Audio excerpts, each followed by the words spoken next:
Então eu quero falar com vocês hoje sobre uma mensagem que Deus falou forte ao meu coração, e está lá em Mateus capítulo 27, versículo 11 em diante. Mateus capítulo 27, versículo 11 em diante. E eu quero ministrar o teu coração nessa noite e dizer que Ele morreu no seu lugar. Amém, irmãos? Ele morreu em meu lugar. Ele morreu no seu lugar. Em Mateus 27, versículo 11 em diante, a gente vai ler a palavra de Deus que diz assim: Jesus foi posto diante do governador e este lhe perguntou: você é o rei dos judeus? Perguntou-lhe Jesus: tu dizes. Respondeu-lhe Jesus: tu dizes. Acusado pelos chefes dos sacerdotes e pelos líderes religiosos, ele nada respondeu. Então Pilatos lhe perguntou: você não ouve a acusação que eles estão fazendo contra você? Mas Jesus não lhe respondeu nenhuma palavra, de modo que o governador ficou muito impressionado. Por ocasião da festa, era costume do governador soltar um prisioneiro escolhido pela multidão. Eles tinham naquela ocasião um prisioneiro muito conhecido chamado Barrabás. Repete comigo: Barrabás. Versículo 17: Pilatos perguntou à multidão que ali se havia reunido: qual desses vocês querem que lhes solte? Barrabás ou Jesus, chamado Cristo? Porque sabia que o haviam entregado por inveja. Versículo 19: estando Pilatos sentado no tribunal, sua mulher lhe enviou esta mensagem: não se envolva com esse inocente, porque hoje em sonho sofri muito por causa dele. Mas os chefes dos sacerdotes e os líderes religiosos convenceram a multidão que pedisse Barrabás e mandasse executar Jesus. Versículo 21: então perguntou o governador: qual dos dois vocês querem que eu solte? Responderam eles: Barrabás. Perguntou Pilatos: que farei então com Jesus chamado Cristo? Todos responderam: crucifica-o. Versículo 23: por quê? Que crime ele cometeu? Perguntou Pilatos. Mas eles gritavam cada vez mais: crucificam, crucificam. Quando Pilatos percebeu que não estava obtendo nenhum resultado, mas ao contrário, ele estava iniciando um tumulto, mandou trazer água, lavou as mãos diante deles, daquela multidão, e disse: estou inocente do sangue deste homem, a responsabilidade é de vocês. Agora preste atenção no versículo 25: todo o povo respondeu: que o sangue dele recaia sobre nós e sobre os nossos filhos. Então Pilatos soltou-lhes Barrabás, mandou açoitar Jesus e o entregou para ser crucificado. Feche teus olhos, irmãos. Deus Pai Todo-Poderoso, neste momento, Deus, eu clamo ao Senhor e te peço pela vida da igreja nessa noite, Pai. Espírito Santo de Deus, declaramos que o Senhor tem total liberdade de agir em nosso meio. Espírito Santo de Deus, declaramos que o Senhor tem total liberdade de agir em vidas e corações, e Deus, trazendo a revelação da Tua Palavra nessa noite, em nome do Senhor Jesus. Que não estejamos aqui para ouvir aquilo que desejamos, mas estejamos aqui para ouvir aquilo que precisamos nessa noite, em nome de Jesus, amém, Pai. Irmãos, essa é uma das passagens mais intrigantes que a gente conhece na palavra, porque Jesus, ele tinha sido capturado. Jesus agora, os mestres da lei, os fariseus, sacerdotes, líderes religiosos, eles tinham conseguido o que eles queriam, que era pegar Jesus e prender ele. Mas eles não queriam ter a responsabilidade pela execução de Jesus. Eles queriam colocar a culpa em Roma. Eles queriam que o governador da Judéia naquela época fosse o responsável pela execução e pela morte de Jesus. Então aqueles homens arrastam Jesus agora já prisioneiro diante daquele homem. Eles levam a Jesus até Pilatos, e eles queriam que ele fosse condenado. Eles queriam que Roma tivesse a condenação sobre ele. Eles não queriam se envolver naquilo. Eles não queriam estar com seu nome manchado na história por conta daquela situação. E eles começaram a inventar coisas. Eles começaram a inventar situações onde Jesus havia sido pego como um herege, como alguém que havia blasfemado contra a lei de Deus no passado. E eles tentaram inventar algumas coisas para tentar pegar Jesus, prender ele e levá-lo até uma condenação, porque Jesus estava ficando cada dia mais popular. Cada vez que eles tentavam prender, cada vez que eles tentavam fazer algo contra Jesus, ele fazia mais um milagre. ele fazia mais algo maravilhoso e mais gente começava a seguir. Você sabe que uma das últimas coisas que Jesus fez, o que desencadeou realmente uma grande vontade deles para que eles pudessem empreender, foi a ressurreição de Lázaro. Porque até então Jesus já até havia ressuscitado a filha do centurião romano, Jesus já tinha feito alguns outros milagres desse tipo, mas até então ninguém havia ficado sabendo, porque naquela ressurreição anterior, só estavam dentro do quarto Jesus, Pedro, Tiago e João e os pais da menina. E o que Jesus falou lá fora foi: essa menina apenas dorme. Então o que ele fez? Ele fez todo um enredo para quê? Para que não soubesse da ressurreição até então, porque havia um momento certo para saber sobre isso. E foi o momento onde, depois de 4 dias, Lázaro já dentro do túmulo, Jesus ora e Lázaro foi ressuscitado. E eles pensaram, os líderes religiosos naquela época, eles pensaram: se nós não prendemos Jesus agora, daqui a pouco essa notícia vai se espalhar de tal forma que nós não vamos conseguir mais segurar, nós não vamos conseguir mais parar ele. Mas nem tudo isso já tinha um propósito. Agora eles prendem Jesus, levam Jesus diante do governador. Agora o que acontece é que Pilatos tenta encontrar alguma coisa para acusar Jesus. Pilatos já fica impressionado só com a atitude dele início, porque ele estava acostumado, quando uma pessoa era acusada, essa pessoa tentava se defender de todas as formas, e até hoje isso acontece.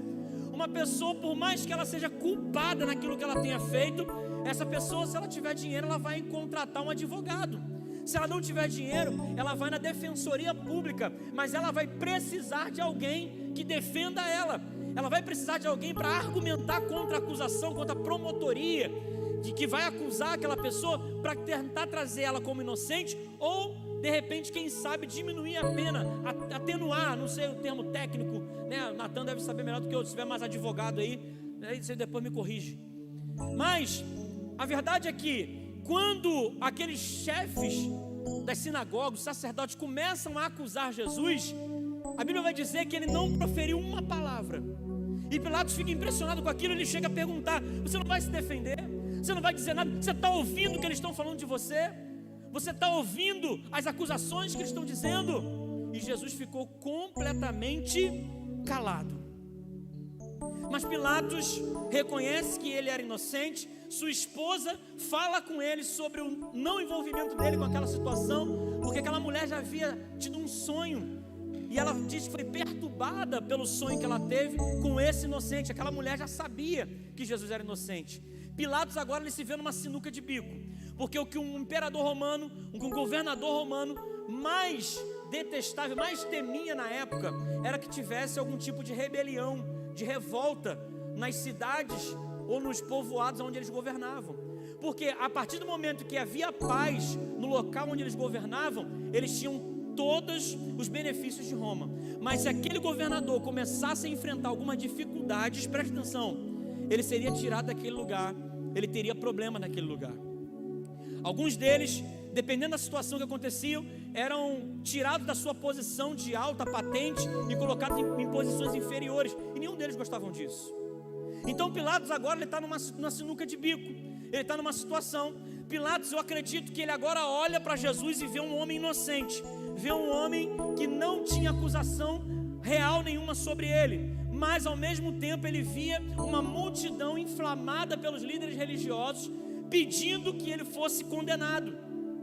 E ele tem uma brilhante ideia, irmãos. Ele pensou: cara, é isso, o que eu vou fazer? Por conta da festa que está acontecendo, nós temos um costume, nós temos um hábito, que é pegar e chamar um preso, soltar um preso que esteja lá. A gente vai e eles escolhem quem é o preso, quem é a pessoa que está presa, e a gente pode soltar para que vocês possam celebrar juntamente com a família. Naturalmente, o que acontecia era pegar pessoas por motivos mais banais. Era pegar pessoas que tinham sido condenadas, às vezes por algum motivo simples, por crimes de menor importância. Isso era o comum de acontecer. Então Pilatos agora ele achou que ele tinha realmente encontrado a melhor solução. Ele fala: tem um preso aqui que é Barrabás. E Barrabás era o pior condenado, era o pior preso que ele tinha na cadeia. E por ser o pior preso, por ser um preso famoso, por ser alguém que era famoso entre o povo, ele tinha certeza que as pessoas iam fazer o quê? mandar soltar Jesus, já que ele estava sendo acusado por um crime muito menor, muito mais simples, e eles iam manter preso Barrabás, porque era um criminoso conhecido. Ele falou: consegui sair da sinuca de bico, consegui resolver o meu problema, eu vou acabar soltando Jesus, já que hoje é o dia de soltar alguém mesmo, e eu vou também, ao mesmo tempo, acabar com esse motim na multidão, porque eles não vão querer que solte Barrabás, eles não vão querer que solte um preso desse porte, eles não vão querer que eu coloque de novo na sociedade alguém com histórico de crimes que Barrabás tem. Só que, para surpresa dele, enquanto ele falava com a sua esposa, dava um tempo para o povo pensar, a Bíblia vai dizer que os sacerdotes, os líderes religiosos, eles conseguiram convencer o povo de que eles tinham que soltar Barrabás e ainda assim condenar Jesus. Mas sabe o que é interessante, irmãos? Por que Barrabás entra no meio dessa história? Num momento tão importante da história do cristianismo, um momento tão importante da história da humanidade. Por que um prisioneiro perigoso, um criminoso desse porte, ele entra no meio dessa história? Porque nesse momento em que Jesus está ali, o nosso Deus, o Filho do Deus vivo, que veio à terra para salvar a humanidade e morrer por mim e por você, um momento importante onde estava acontecendo o seu julgamento, alguns momentos antes da sua morte, crucificação, um momento que ficaria registrado em todos os evangelhos e seria pregado durante muitas e muitas gerações, como tem acontecido até hoje e como vai continuar acontecendo durante muito tempo na história. Por que aparece um personagem como esse? E eu queria compartilhar com vocês 5 coisas na vida de Barrabás. Apesar da Bíblia não falar muita coisa sobre ele, eu queria compartilhar com vocês 5 coisas que vai identificar Barrabás comigo e com você. 5 coisas. Pastor, mas eu não sou bandido. Pastor, eu não sou criminoso. Mas eu deixo te falar uma coisa, irmãos. O que aconteceu com Barrabás já aconteceu, pode estar acontecendo ou pode vir a acontecer com você. Deixa eu dizer, irmão, a primeira coisa que nós vemos aqui contra Barrabás são as acusações que tinham sobre ele. Repete comigo: acusações. Barrabás, ele estava debaixo de muitas acusações. Um dos poucos personagens que foram citados nos 4 evangelhos. Barrabás é citado em Mateus 27 vai dizer que ele era um preso muito conhecido. Em Marcos 15 vai dizer que ele era um preso, foi preso com amotinadores, os quais em tumulto haviam cometido um homicídio. Em Lucas 23 vai dizer que ele, por causa da sua sedição na cidade, também por homicídio ele foi preso. E João vai chamar ele de salteador. Aqui a gente vê crimes de perturbação da ordem pública, a gente vai ver crimes de homicídio, de assalto, de roubo, uma série de crimes. E sabe aqueles casos famosos de crime que acontecem no Brasil? A Samúdio, né? Aquele caso da Samúdio, aquela Ronvistoff, né? A menina que matou os pais por causa de herança, sabe? Quando tem aqueles casos que comove toda a nação, Barrabás era um caso desse. Todo mundo conhecia, todo mundo sabia as acusações que tinham contra ele, todo mundo sabia os crimes que ele tinha cometido, todo mundo sabia do caso dele, apesar de não ter rede social, apesar de não ter divulgação como nós temos no dia de hoje, mas a Bíblia vai falar que ele era um preso conhecido, e ele tinha muitas acusações contra a vida dele, ele tinha muitas acusações de coisas que ele havia feito, que não era segundo a vontade de Deus. E sabe de uma coisa, irmãos? Todos nós nascemos e somos acusados pelo pecado que domina a nossa vida. Todos nós, quando nascemos nessa situação de Barrabás, de acusações contra nós. Por mais que de repente você ainda não tenha começado a sua caminhada com Deus, e por mais que um dia eu também não tivesse ainda começado a minha caminhada, mas já de ali, o inimigo sempre fez questão de acusar a nossa vida. Sabe por quê? A palavra diabo em hebraico significa acusador. O diabo, ele é o mestre em acusar. Ele incentiva que eu faça o errado, ele incentiva que você viva uma vida errada, mas depois que a gente cai, depois que a gente faz, ele vai lá e nos acusa. Tá vendo? Você não presta. Está vendo? Você não pode, você não é capaz, você não é santificado, você não é merecedor, você não é merecedora. Sempre vai ter um dedo acusando de Satanás, usando vida de pessoas da família, a sua própria consciência para acusar o seu erro. E a Bíblia vai falar para a gente que em Romanos 3:23, pois todos pecaram, estão destituídos da glória de Deus. E em Mateus 12:36 diz assim: mas eu digo que no dia do juízo os homens haverão de dar conta de toda a palavra inútil que tiverem falado. Irmãos, toda a palavra errada que nós falamos, nós vamos dar conta no dia do juízo. Essa palavra é sobre mim e sobre você, é sobre todas as pessoas. Ninguém consegue escapar da acusação se não for em Cristo. Ninguém consegue se livrar daquilo que acusa as nossas vidas. Pastor, mas uma criança, você pensa comigo, irmão, uma criança pequena, inocente, ela vem aqui, esbarra, deixa esse copo cair. A primeira coisa que passa pela mente de uma criança é: não fui eu quando alguém pergunta, porque ela quer se livrar daquele problema. E a raiz do mal já está dentro de nós. Assim como aconteceu na vida de Barrabás, assim acontece na minha vida e na sua vida também. Nós vivemos um período da nossa vida debaixo de acusação. As acusações são grandes sobre a nossa vida. Não, tem pessoas que não conseguem. Tem pessoas que começam uma caminhada de fé. Tem umas pessoas que entregam a vida para Jesus, se batizam, começam uma caminhada e ainda ficam anos e anos vivendo e aturando a acusação do diabo sobre a sua mente. Tem pessoas que continuam vivendo anos e anos com a acusação do inimigo na sua própria consciência, falando: você não é capaz, você não é merecedor, você não deve fazer isso, você não deveria estar dentro dessa igreja, você não deveria estar nessa célula, você não deveria nem orar, você não tem vergonha de falar com Deus. São muitas e muitas acusações que as pessoas vivem levando e carregando em suas vidas. Mas deixa eu dizer uma coisa, irmão: o Senhor tem solução para ti. O Senhor tem solução para todas essas acusações que acontecem na tua vida. Barrabás não entrou à toa nessa história. Barrabás, ele entrou para contar uma história para mim e para você. E toda essa acusação, toda essa palavra inútil, tudo aquilo que nós já fizemos no nosso passado, ainda há solução para cada um de nós, irmãos. Não interessa o que você tenha feito, e não interessa do que o diabo te acusa, não interessa do que a sua consciência te acusa, não interessa do que os seus familiares te acusam. O Senhor está com as mãos estendidas para você nessa noite. A canção diz: eu vaguei no mundo lá fora, mas não encontrei o que eu tenho agora, irmão.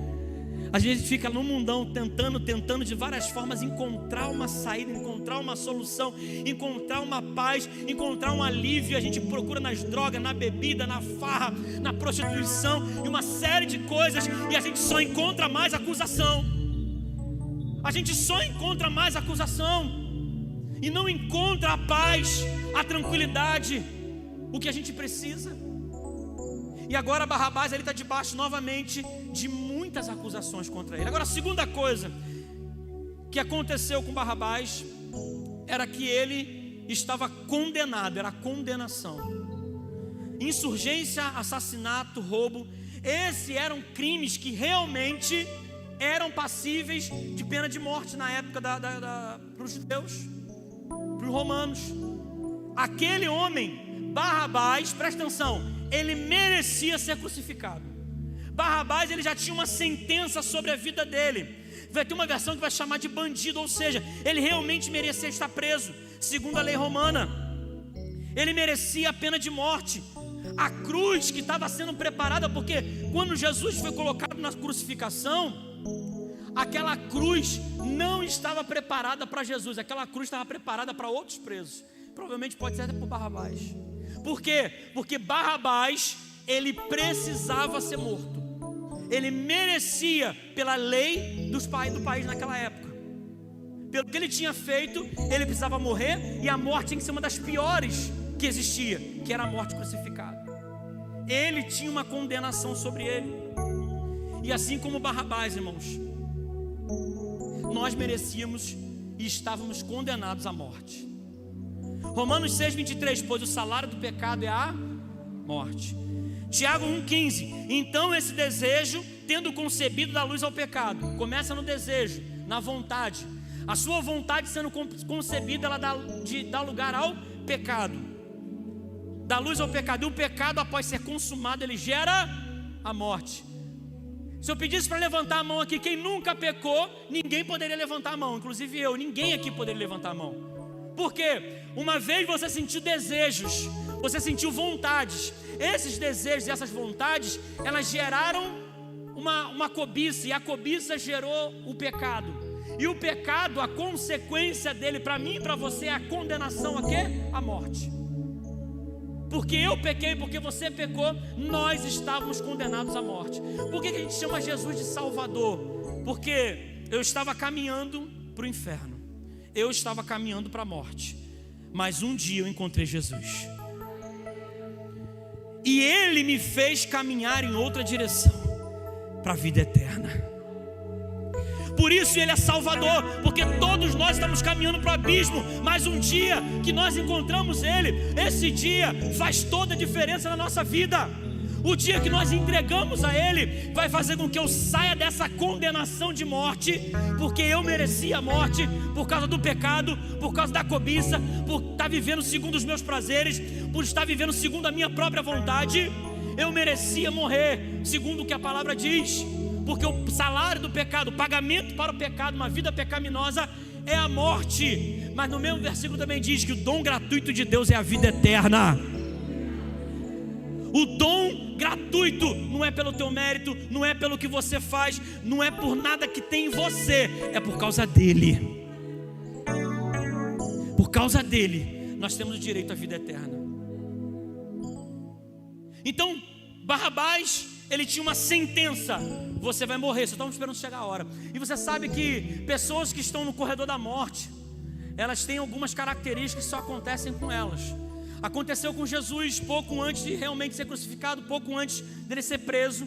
Ele foi fazer sua última oração antes daquilo acontecer. A Bíblia vai narrar que ele suou sangue, saiu dos seus poros, além do suor, suou também sangue junto. E você sabe que tem pessoas que estão no corredor da morte, ainda em países e estados que ainda isso acontece, e tem pessoas que ficam com o coração tão aflito, tão preocupadas no momento que aquilo vai acontecer, que isso chega a acontecer com pessoas. As pessoas suam sangue de tanta pressão, de tanta angústia que elas sentem, porque ela sabe que tem uma condenação de morte sobre ela, e essa condenação está prestes a ser executada. E havia, irmãos, sobre mim e sobre você uma condenação de morte. Havia sobre mim e sobre você uma consequência dos nossos atos, uma consequência dos nossos pecados, uma consequência dos nossos erros, uma consequência de viver uma vida segundo a nossa própria vontade, nosso próprio querer. Isso era sobre nós. Mas agora a terceira coisa que eu quero falar com vocês é que Barrabás teve uma segunda chance. Barrabás teve uma segunda chance. O prisioneiro com a morte iminente, um prisioneiro com a morte merecida, uma morte certa, mas agora por conta do clamor da multidão, por causa daquelas pessoas que estavam ali agora querendo condenar Jesus, eles acabaram esquecendo de Barrabás. Eles, por algum momento, eles esqueceram todos os crimes que ele fez. Eles esqueceram que era um preso famoso, que era uma pessoa que tinha trazido comoção nacional. Eles esqueceram os seus crimes, os seus maus feitos. Eles esqueceram tudo, porque eles estavam focados em matar Jesus e acabar com Jesus. Sabe o que aconteceu? Um inocente morreu no lugar de alguém que era culpado. E é exatamente isso que Cristo fez por mim e por você.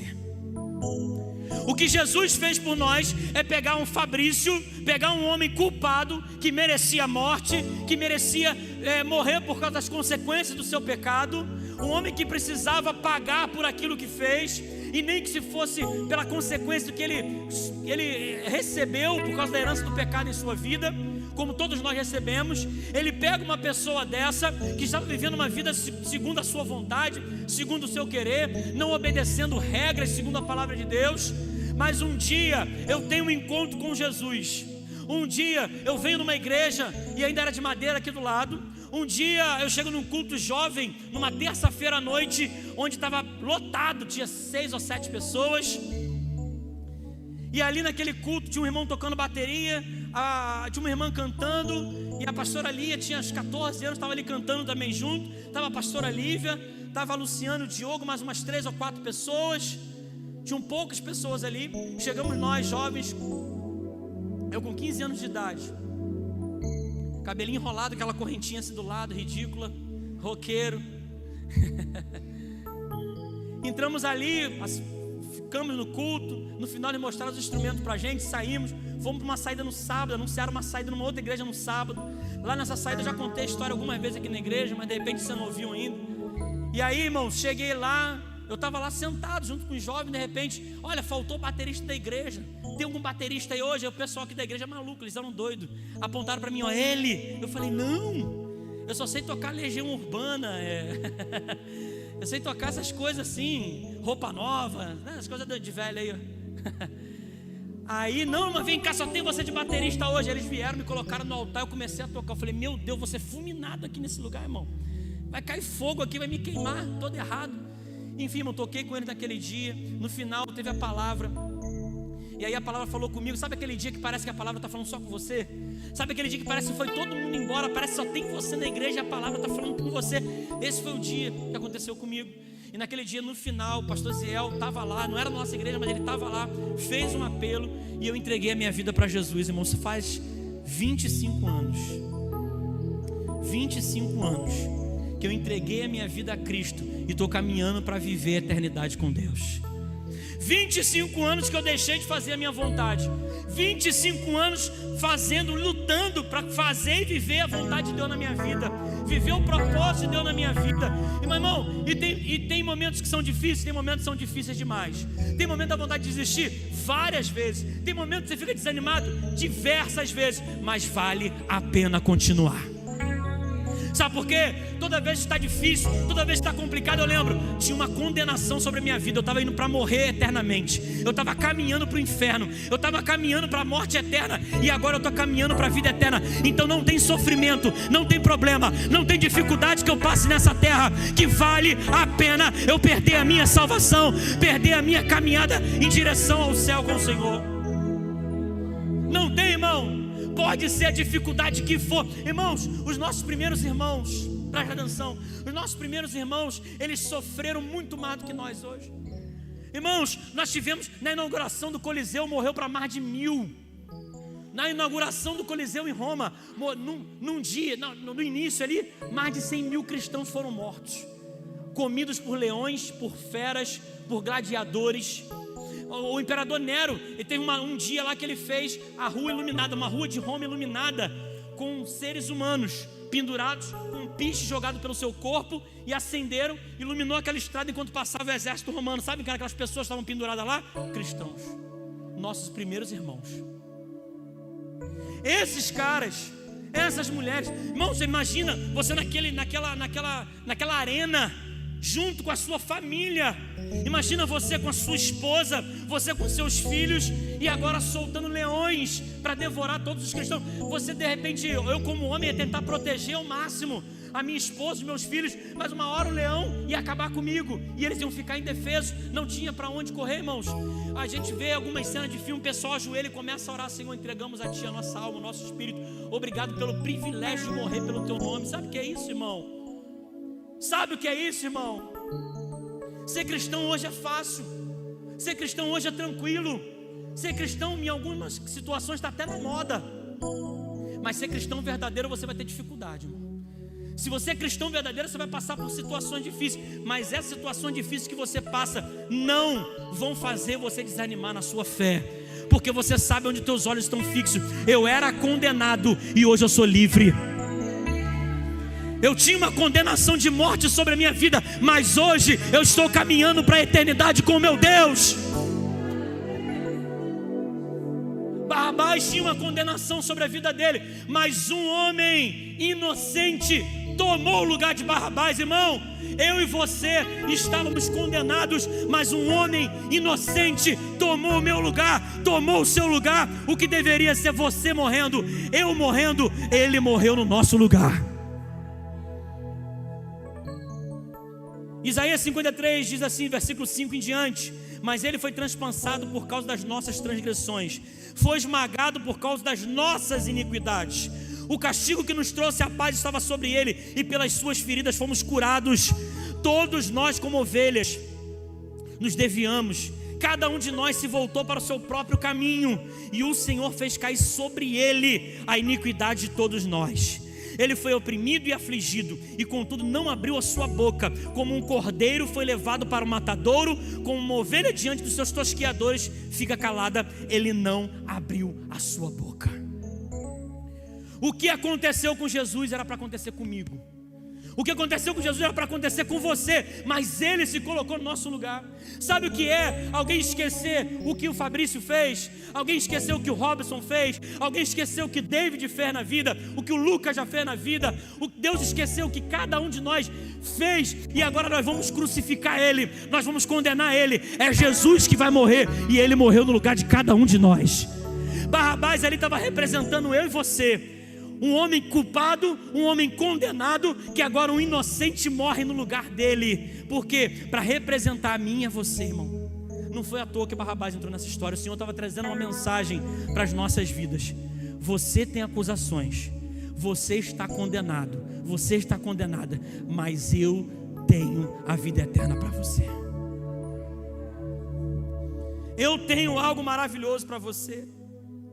O Filho de Deus se tornou homem para possibilitar que homens se tornassem filhos de Deus. O Filho de Deus se colocou no lugar de homem para que os homens, os seres humanos, pudessem um dia ser chamados filhos de Deus. Olha o que diz a palavra. A decisão. A decisão. Ele agora tinha uma segunda chance, irmão. Você percebeu isso? Barrabás, um homem criminoso, famoso, com a sua vida completamente envolvida nos crimes, agora ele tem uma segunda chance. Agora ele tem a oportunidade de viver uma nova vida.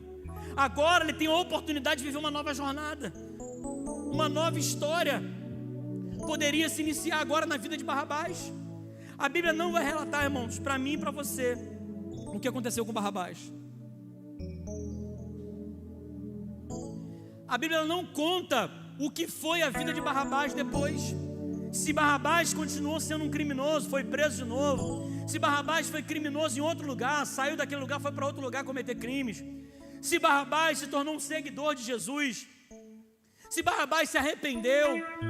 A gente não sabe o que aconteceu na vida de Barrabás. Eu não sei qual foi a decisão que ele tomou. Eu sei qual foi a decisão que eu tomei quando eu entendi que Cristo morreu por mim. Eu sei a decisão que você pode tomar hoje. Eu sei que hoje você tem a oportunidade de ter uma segunda chance. Hoje você tem a oportunidade de viver uma vida diferente daquilo que você tem vivido até hoje.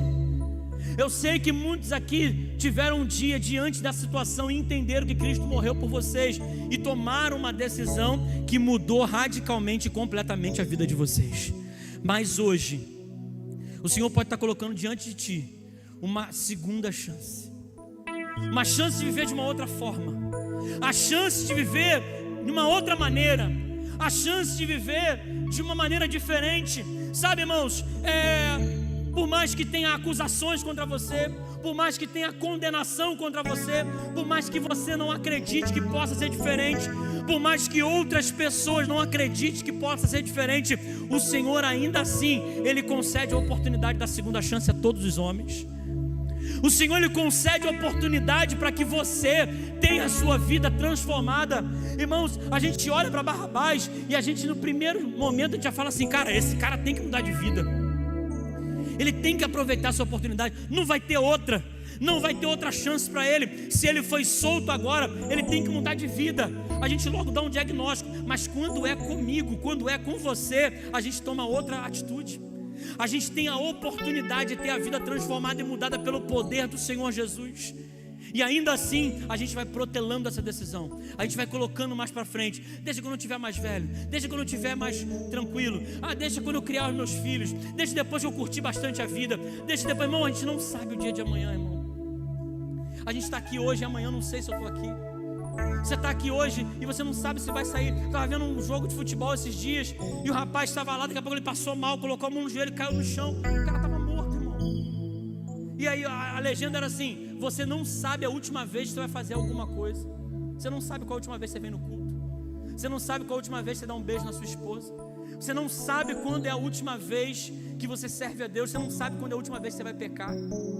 Você não sabe quando é a última vez que você vai fazer alguma coisa na sua vida, irmão. O que eu sei é, quando o Senhor te dá uma oportunidade, você precisa agarrar ela. Porque quando eu caminho com o Senhor, Ele coloca, o Espírito Santo de Deus, Ele coloca uma certeza no meu coração. Quando nós caminhamos junto com o Senhor, quando eu abraço essa segunda chance, quando eu abraço essa oportunidade que Ele me dá, irmãos, aí eu fico com uma certeza no meu coração: aconteça o que acontecer, eu estou na eternidade com o meu Deus. Apocalipse 3:20 diz assim: eis que estou à porta e bato, se alguém ouvir a minha voz e abrir a porta, entrarei e cearei com ele e ele comigo. O Senhor está dizendo: eu estou na porta batendo, eu estou na porta batendo.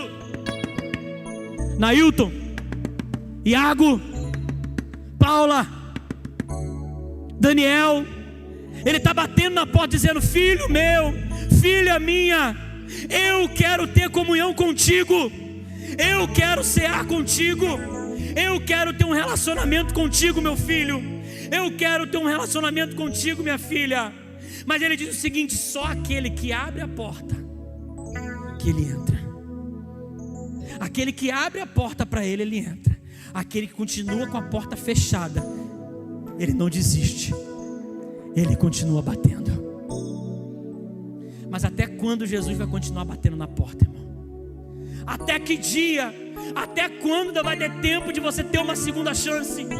Até quando o Senhor vai dar essa oportunidade? 2 Coríntios 5,15 diz assim, ó: e Ele morreu por todos aqueles que vivem. E Ele morreu por todos, para que aqueles que vivem já não vivam mais para si mesmos, mas para aquele porque eles morreu e ressuscitou. Quando Jesus morreu, irmão, Ele morreu para te chamar: filho, vem, filha, vem. E Ele morreu para que eu não vivesse mais só para mim, para que você não vivesse mais só para você, mas para que agora, a vida que a gente vive aqui, que a gente viva para Ele. Pastor, mas eu não tenho condições, pastor. Pastor, o que eu faço? A minha vida está enrolada, a minha vida está complicada. Pastor, eu não tenho condições, não dá para mim, eu não consigo mudar, eu não consigo transformar. Eu já tentei e não consegui. Sabe por que você tentou e não conseguiu? Porque você tentou sozinho, porque você não deixou o Espírito Santo mover o teu coração. Muitas pessoas querem mudar primeiro, para depois tomar o passo de se entregar a Cristo. Deixa eu dizer uma coisa para você: não é assim que funciona. Você primeiro toma um passo de coragem, primeiro você abre a porta, deixe Ele entrar, e Ele vai fazer a obra que Ele tem que fazer na sua vida. Meu irmão, não tem como você mudar se a porta estiver fechada e Ele estiver do lado de fora. Você só muda se Ele entrar e morar dentro contigo. Você só muda se você permitir Ele entrar. Abra a porta, abra o teu coração, abra a tua vida, deixa Ele entrar, e as transformações que você acha que é impossível de acontecer, vão acontecer na tua vida. E eu sei isso por quê? Porque aconteceu na minha, porque tem um monte de irmão aqui que poderia contar o mesmo testemunho. Pastor, eu achava que eu não conseguia largar isso. Pastor, eu achava que eu não ia deixar disso, abandonar aquilo, e ainda assim hoje eu não sinto nem mais vontade. Sabe por quê? Porque abriu a porta, deixou Ele entrar, e Ele fez a transformação. Fica de pé, irmão, deixa eu orar contigo. Feche teus olhos.